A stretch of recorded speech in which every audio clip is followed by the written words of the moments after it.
哇！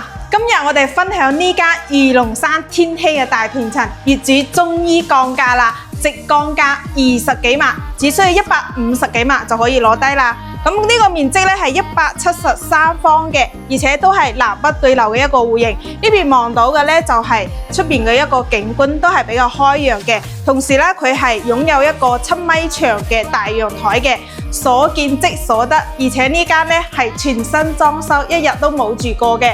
咁我呢邊咧就係我哋嘅一個餐廳位置啦，餐邊櫃連呢個餐台都係安排俾你。入過嚟咧就整咗一排一個玄關櫃俾你嘅，跟住咧就係一個廚房個位置。咁相對於嚟講，呢個廚房咧並唔算好大哦，U 字型嘅一個廚房嘅。咁我哋出嚟北面嘅陽台睇下，北面嘅陽台咧係望到天禧嘅一個園林景觀嚟嘅，而且咧佢都係擁有我哋7米長嘅一個陽台，加埋呢個咧仲贈送一個工人房嘅位置俾你嘅。咁可以見到啦，我哋呢個裝修搭配咧都係比較奶油風格嘅哦。我哋再入嚟房間呢一度睇下，咁佢一共咧係有整咗3間客房嘅，而且每間客房個空間咧都比較大哦。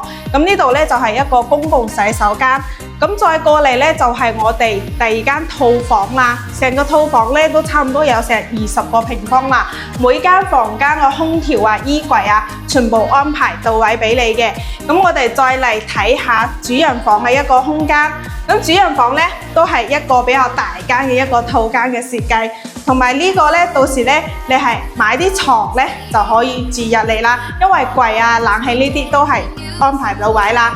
咁呢個戶型我哋就已經睇完啦，面積173方，咁依家個價錢真係非常之抵買，只需150幾萬就 OK 啦。如果你睇啱嘅話，都可以再揾業主傾價嘅。咁小亮公司就喺御龍山星耀1期樓下嘅德賢優選房。如果你想睇呢間屋，想了解御龍山天禧更多房源咧，記得揾我啦。